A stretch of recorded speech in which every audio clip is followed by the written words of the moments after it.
কুল উল্টো পড়ে ফু দিলে কি হয়? আমি আবারও বলছি, 4 কুল উল্টো পড়ে ফু দিলে কি হয়? খুবই দামি এবং গুরুত্বপূর্ণ আমলটি। আমলটি আপনি শিখে রাখুন, আপনার কাজে লাগবে। আমলটি কখন কিভাবে করবেন, কোন নিয়মে করবেন, আমলটি করে কিভাবে আপনি উপকৃত হবেন আমি বলে দিচ্ছি। বিস্তারিত জানার জন্য, আমলটি শিখে রাখার জন্য ভিডিওটি না টেনে না কেটে দেখুন, সঠিক নিয়মে আপনি আমলটি করতে পারবেন। প্রিয় ভাই বোনেরা, আমলটি করতে আপনার টাকা পয়সা খরচ করতে হবে না, অল্প কিছু সময় ব্যয় করতে হবে। অল্প কিছু সময় ব্যয় করে যদি আপনি আমলটি করতে পারেন, আমলটি করে যখন উপকার পাবেন, আপনি আনন্দিত হয়ে যাবেন। আপনার চেয়ে আনন্দের আর কেউ থাকবে না, আপনি সবচেয়ে বেশি খুশি হয়ে যাবেন। প্রিয় ভাই বোনেরা, তাই আমলটি আপনি করুন সময় নিয়ে, একবার করে দেখুন না কি হয়।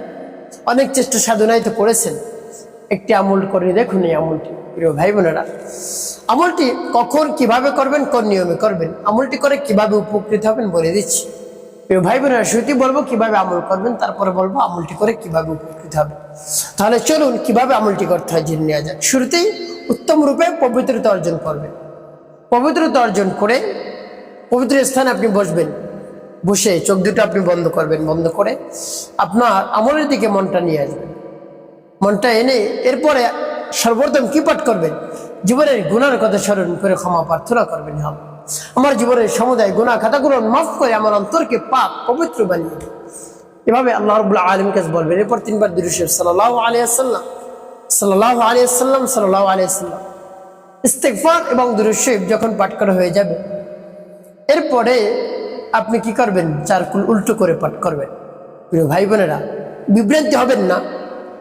আগে ভিডিওটি শুরু থেকে শেষ পর্যন্ত দেখবেন, এরপরে আপনি কমেন্ট করবেন, মন্তব্য করবেন, কোনো সমস্যা নেই। প্রিয় ভাই বোনেরা, যখন 4 কুল পাঠ করবেন, এর পূর্বে আল্লাহ রাব্বুল আলামিনের কাছে বলবেন, হে আল্লাহ, আমার আমলকে, আমার সময়কে কবুল করুন, আর যে সমস্যা সমাধানের জন্য আমি আমলটি করতেছি সেই সমস্যা সমাধান করে দিন। এভাবে বলে তারপরে 4 কুল পাঠ করবেন। প্রিয় ভাই, 4 কুল পাঠ করে পরবর্তী কি করবেন, কোন উদ্দেশ্যের জন্য পাঠ করতেছেন আমি বলে দিচ্ছি। আমার দেখার নিয়ম অনুযায়ী আপনি 4 কুল পাঠ করুন, একেবারে সহি শুদ্ধ করে। বিসমিল্লাহ। শুরুতেই কোন সূরা পাঠ করবেন? সূরাতুন নাস। বিসমিল্লাহির রহমানির রহিম। قل أعوذ برب الناس ملك الناس إله الناس من شر الوسواس الخناس الذي يوسوس في صدور الناس من الجنة والناس. এরপরে সূরাতুল ফালাক। বিসমিল্লাহির রহমানির রহিম। قل أعوذ برب الفلق من شر ما خلق ومن شر غاسق إذا وقب ومن شر النفاثات في العقد ومن شر حاسد إذا حسد. এরপরে সূরা ইখলাস। বিসমিল্লাহির রহমানির রহিম।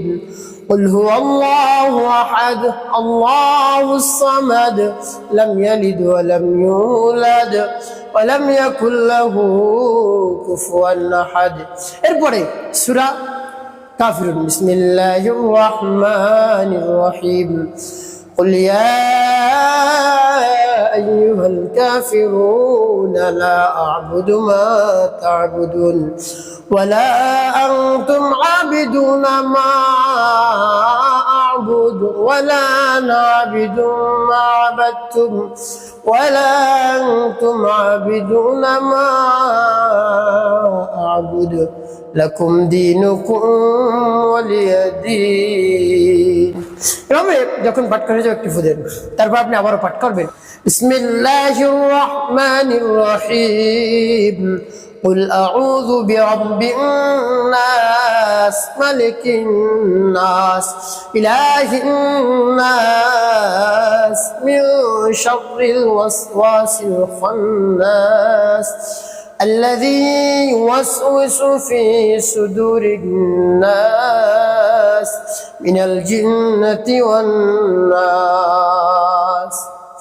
এরপরে সূরাতুল ফালাক। বিসমিল্লাহির রহমানির রহিম।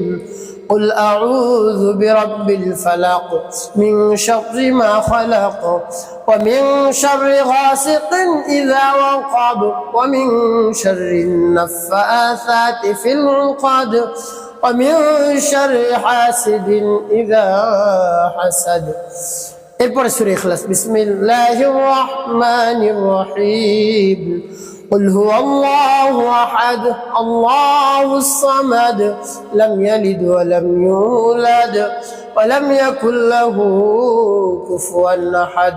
এরপরে সূরা কাফিরুন বিসমিল্লাহির রহমানির রহিম قل يا أيها الكافرون لا أعبد ما تعبدون ولا أنتم عابدون ما أعبد ولا أنا عابد ما عبدتم ولا أنتم عابدون ما أعبد لكم دينكم ولي دين. পাঠ করে সবার একটু তারপর আপনি মনে দরদ নিয়ে আবার পাঠ করবেন বিসমিল্লাহির রহমানির রহিম قل أعوذ برب الناس ملك الناس إله الناس من شر الوسواس الخناس الذي يوسوس في صدور الناس من الجنة والناس. এরপরে সূরাতুল ফালাক বিসমিল্লাহির রহমানির রহিম قل أعوذ برب الفلق من شر ما خلق ومن شر غاسق إذا وقب ومن شر النفاثات في العقد ومن شر حاسد إذا حسد.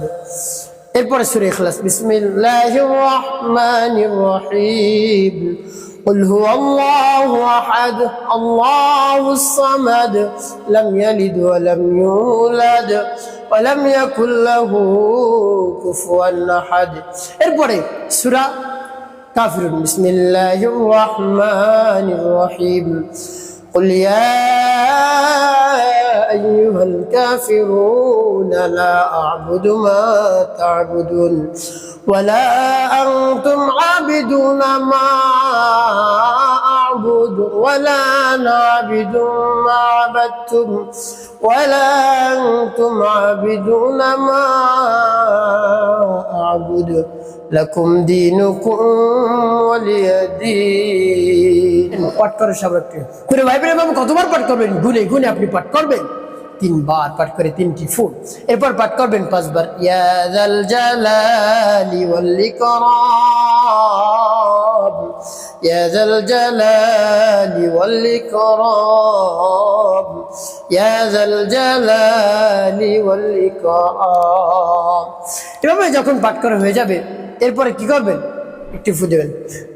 এরপরে শেষে 7 বার দরুদ ইব্রাহিম পাঠ করবেন আল্লাহুম্মা সাল্লি আলা মুহাম্মাদ ওয়া আলা আলি মুহাম্মাদ কামা সাল্লাইতা আলা ইব্রাহিম ওয়া আলা আলি ইব্রাহিম ইন্নাকা হামিদুম মাজিদ আল্লাহুম্মা বারিক আলা মুহাম্মাদ ওয়া আলা আলি মুহাম্মাদ কামা বারাকতা আলা ইব্রাহিম ওয়া আলা আলি ইব্রাহিম ইন্নাকা হামিদুম মাজিদ. বাবু যখন দরুদ ইব্রাহিম পাঠ করা হয়ে যাবে এরপরে কি করবেন একটি ফু দিবেন. প্রিয় ভাই আপনার আমলটি করা শেষ. কোন উদ্দেশ্যের জন্য আপনি আমলটি করলেন বলে দিচ্ছি, তারপরে কি করবেন বলে দেব. আগে উদ্দেশ্যের কথা আমি বলে নেই. প্রিয় ভাই বোনেরা, আপনি একজন যুবক বা যুবতী, আপনি অস্থির হয়ে পড়ছেন, চিন্তিত হয়ে পড়ছেন, আপনার বয়স পেরিয়ে যাচ্ছে, বিবাহ শাদী হচ্ছে না, আপনাকে দেখতে আসে, বিবাহ শাদী হবে হবে একবারে সব গুছিয়ে আনছে, আবার ভেঙে যায়, বা আপনাকে দেখতে এসে পছন্দ করে না, তারপরে দেখা যায় আপনি ভালো ছেলে পান না, ভালো মেয়ে পান না, এই জন্য বিবাহ শাদী করতে পারছেন না। তো এভাবে করতে করতে আপনার বয়সও পেরিয়ে যাচ্ছে, অনেক বয়স হয়ে গেছে, আপনার দুশ্চিন্তার মধ্যে পড়ে গিয়েছে যে আরো যদি বয়স বেশি হয়ে যায় তাহলে আমার কি বিবাহ শাদী হবে। এভাবে যদি হয় তাহলে দুশ্চিন্তার কোনো কারণ নেই, আপনি আমার দেখায় নিয়মে আমলটি করুন, দ্রুত সময় বিবাহ শাদী হয়ে যাবে, ভালো পাত্র পাবেন, ভালো পাত্রী পাবেন, ভালো ছেলে ভালো মেয়ে আল্লাহ রাব্বুল আলামিন ব্যবস্থা করে দিবেন, একেবারে সহজ করে দিবেন, দাম্পত্য জীবনকে আল্লাহ রাব্বুল আলামিন সুখময় করে দিবেন, শান্তিপূর্ণ করে দিবেন। তো এভাবে যদি আমার দেখার নিয়মে যে আপনি আমলটি করতে পারেন, তাহলে আপনার জীবন সুখময় শান্তিপূর্ণ হবে। দ্রুত সময় আপনার বিবাহ শাদী হয়ে যাবে। দাম্পত্য জীবনকে আল্লাহ রাব্বুল আলামিন সুখময় করে দিবেন, শান্তিপূর্ণ করে দিবেন।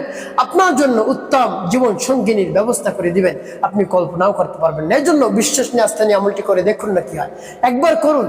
প্রিয় ভাই বোনেরা, যখন আমলটি শেষ হয়ে যাবে আল্লাহ রাব্বুল আলামিনের দরবারে দুহাত তুলে মোনাজাত করবেন, হে আল্লাহ, আপনার শরণাপন্ন হয়েছি, আমি অনেক সমস্যার মধ্যে পড়ে গিয়েছি, মানুষ আমাকে নিয়ে অনেক খারাপ মন্তব্য করে, খারাপ কমেন্ট করে, আমি সহ্য করতে পারছি না, সেই কথাগুলো শোনার মতো না। হে আল্লাহ, আমার তো বয়স পেরিয়ে যাচ্ছে, বিবাহ শাদী হচ্ছে না, ভালো পাত্র পাত্রীর ব্যবস্থা আপনি করে দিন, সব সহজ করে দিন হে আল্লাহ। আল্লাহ রাব্বুল আলামিনের কাছে মন খুলে প্রাণ ভরে বিশ্বাস নিয়ে বলবেন, দেখবেন কাজ হবে। একটি কাজ করতে হয়, 5 ওয়াক্ত নামাজ আদায় করতে হবে, মানুষের কল্যাণে খিদমতে কাজ করবেন, অবশ্যই আপনার জীবন হবে সুখময় এবং শান্তিপূর্ণ ইনশাআল্লাহ।